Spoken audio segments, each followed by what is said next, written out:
Okay, so picture this. You're in Rome. It's 218 CE. You're near the Palatine Hill. And the air, it's just thick with whispers, right? You can almost feel the panic simmering. The palaces look perfect, gleaming marble, but underneath, you smell these exotic perfumes, spilled wine, and something else too, something dark, unsettling. Then you hear it. Wild music, flutes, drums coming from the Imperial residence. It's not, dignified state music. It sounds primal, intoxicating. A slave, pale, terrified, rushes past you, clutching something gold. Guards march by, Praetorians, grim faces, muttering. Words like abomination, God's punishment, and then, cutting through the noise, a voice from inside. Young, clear, commanding, speaking Latin but with an accent, giving orders. But the words, they get lost in the chaos. It sounds like madness. Right here is Rome at maybe its most dangerous hour. The boy they call Elagabalus is on the throne of the Caesars. Yeah, and it's an incredible scene to imagine. What's truly fascinating, I think, is how the greatest empire the world had ever seen ends up in the hands of this 14-year-old Syrian boy. And then he tries to reshape it all based on desires, on ideas that nobody had really dared to even voice before. Exactly. So that's our mission for this deep dive, right? We want to explore how this completely unprecedented figure actually got power. What were the shocking changes he made? And ultimately, what price did he pay?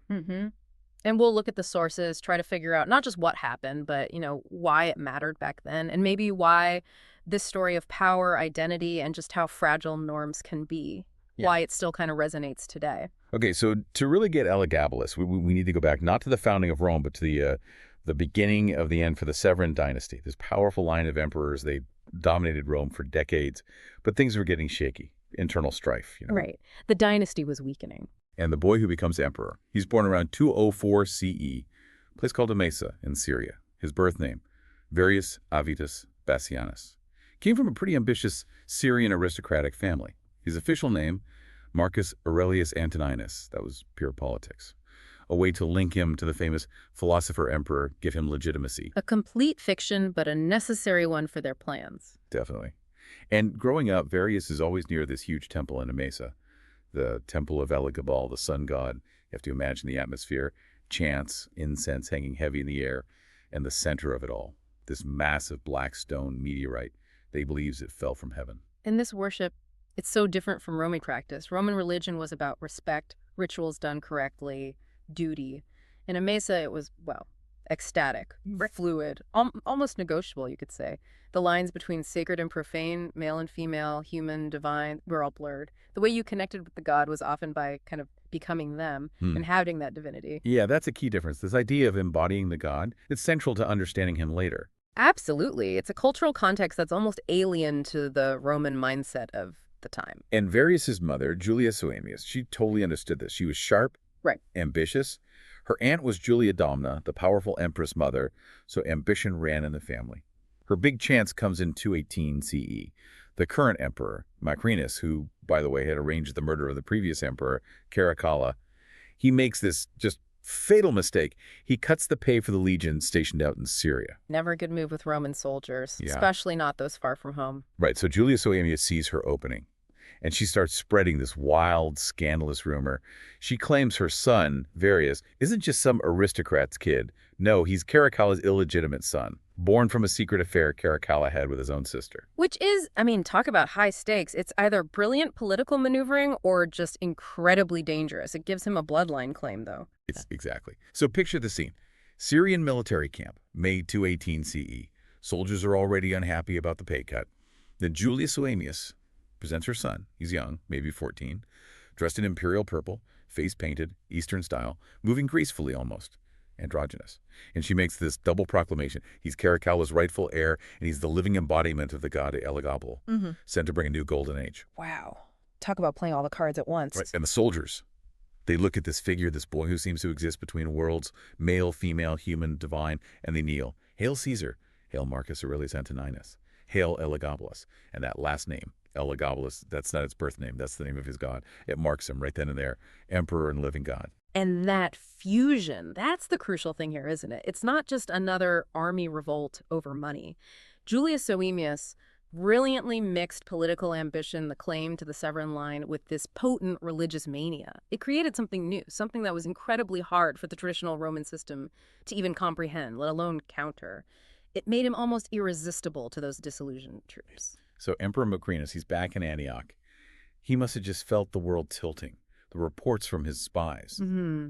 They must have sounded insane. They're describing a 14-year-old kid who dresses sometimes like a man, sometimes a woman, sometimes something else entirely. Performing rituals the Romans considered, well, unnatural. Talking about marrying men, marrying gods, marrying ideas that Latin didn't even really have words for. It wasn't just a political threat anymore. It was seen as an attack on the very core of Roman identity. Masculine virtue, rational rule, clear social boundaries, all of it seemed under assault. So Macrinus does what emperors do. He marches out to crush this uprising. But as his army gets close, something weird happens. His own soldiers, they start to hesitate.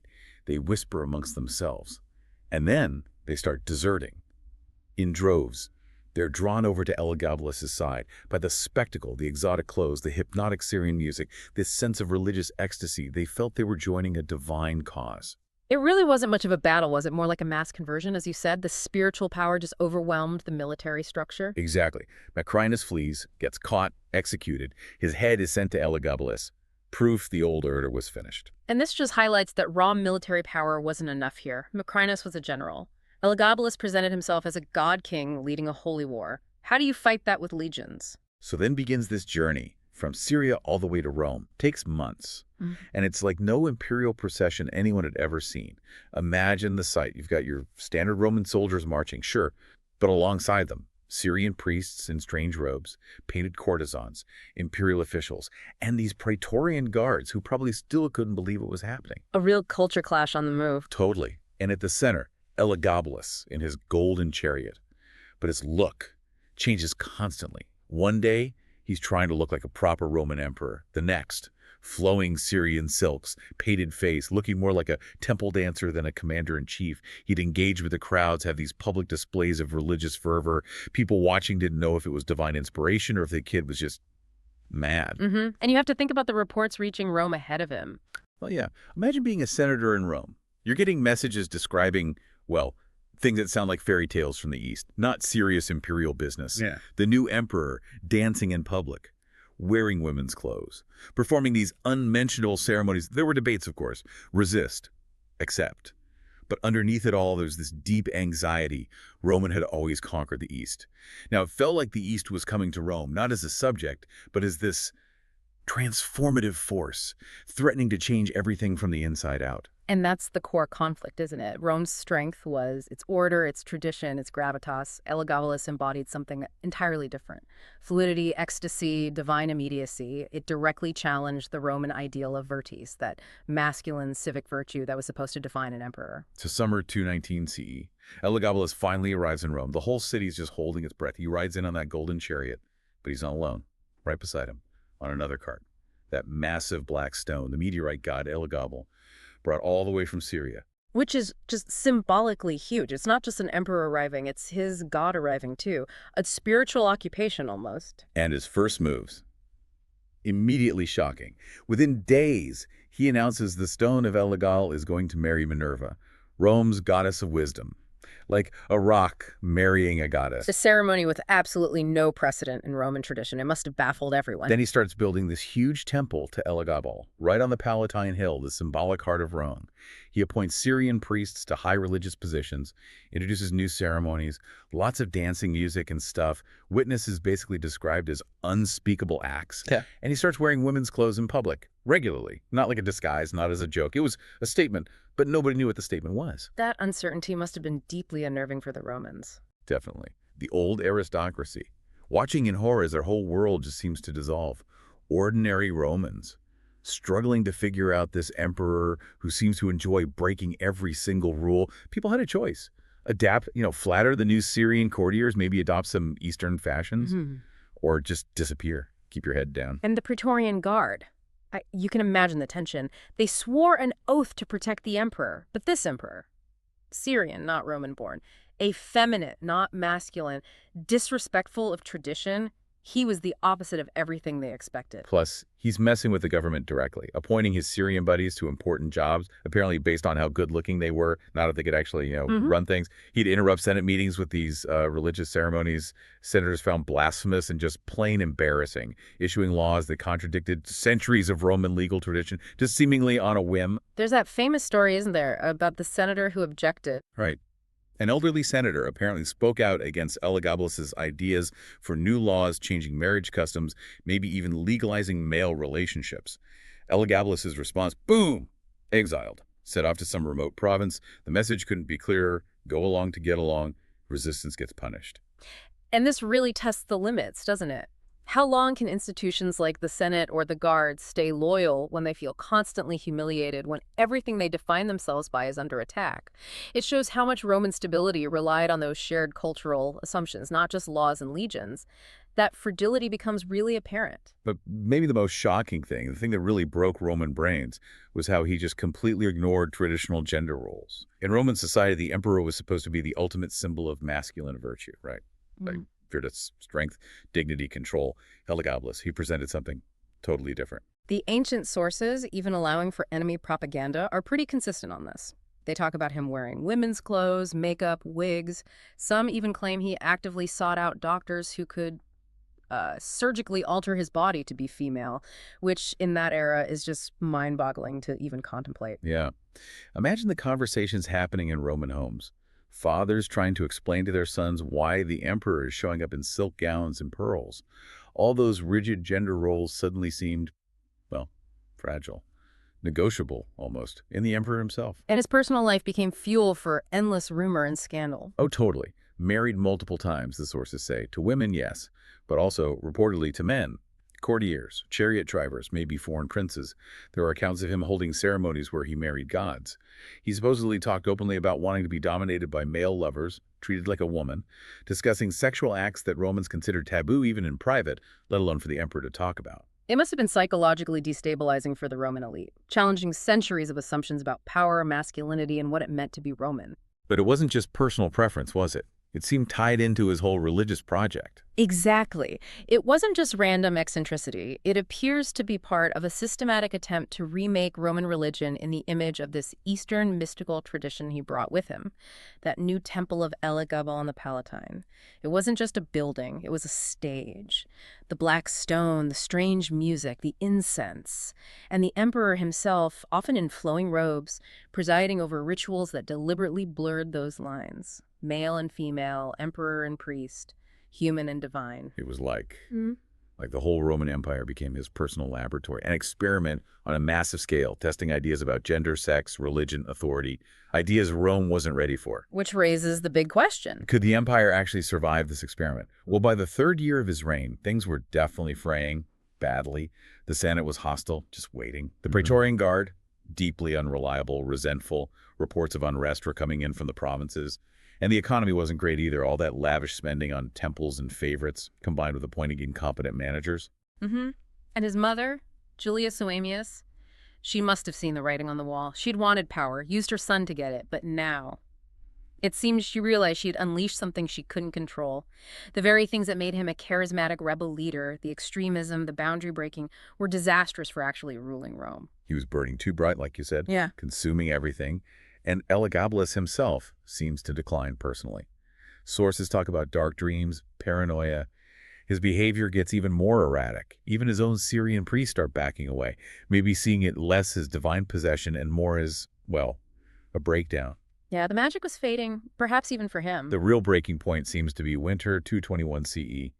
There's this big ceremony in the Temple of Elagabalus, and right in the middle of it, Elagabalus just collapses.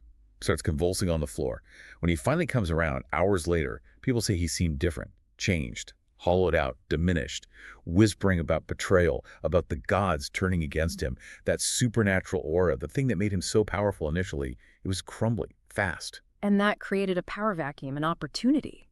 Exactly.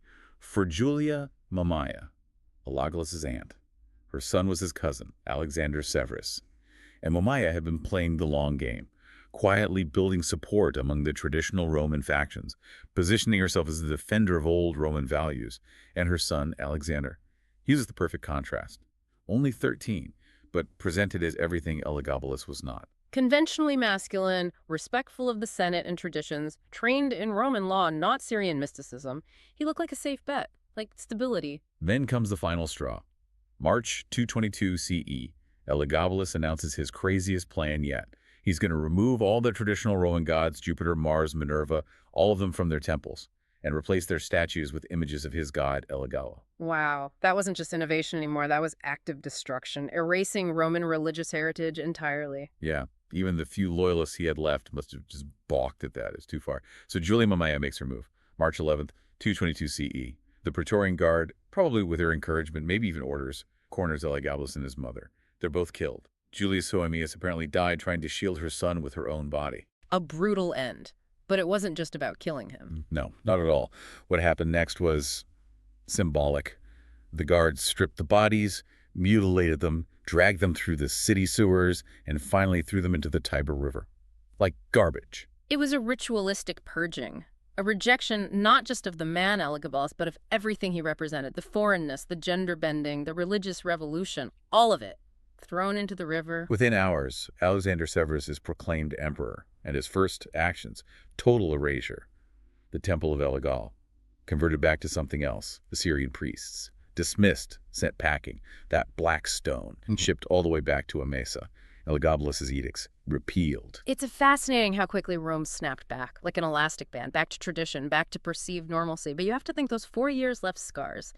Deep scars on the Roman psyche. They'd seen behind the curtain, seen how fragile their own norms could be when seriously challenged. You can't just unsee that. So Elagabalus' reign, just 4 years, but it left this undeniable mark. For many Romans, the traditionalists, his death was probably just a huge relief, like waking up from a nightmare, a return to sanity. But maybe for others. Maybe for slaves, freedmen, women, people outside the sexual norms, followers of those Eastern religions. Maybe his reign offered this tantalizing glimpse of a different possibility. A world where the old rules didn't apply, where boundaries could be crossed, even if it ended disastrously. Yeah, it raises that question, doesn't it? Was he just this aberration, a depraved monster, like his enemies wrote in the history books? Or was he something else? An unprecedented kind of ruler who consciously used the absolute power of the emperor to challenge the most fundamental assumptions of his time, about identity, authority, about what was even possible when you erased the lines. The sources are so biased, it's hard to know for sure. We're left piecing it together. His real legacy maybe isn't just the policies or the scandals. It's the questions he forced Rome to confront. Questions about power, identity, transformation. The empire went on, sure, but it never quite forgot those 4 bizarre years. The lesson was learned. Those boundaries we draw between acceptable and unacceptable, traditional and revolutionary, sacred and profane, they're maybe more fragile than anyone really wants to believe. So let's go back to that Roman street where we started. The chaos has subsided now. The guards look relieved. You realize what you witnessed wasn't just an emperor's fall. It was the end of this wild experiment in what humans and empires could be. The golden chariot's gone. The music stopped. The painted courtiers are dead or hiding. But if you listen really closely, maybe you can still hear something. The echo of laughter. A boy who thought he could remake the entire world in his own image, and almost did. The sun god chosen emperor is gone, dragged through the sewers. But the questions he raised, about power, identity, and the sheer audacity needed to try and transform an empire, those questions linger. They outlived him. They outlived Rome itself. He dared to imagine the world could be different. And he paid the ultimate price for that imagination.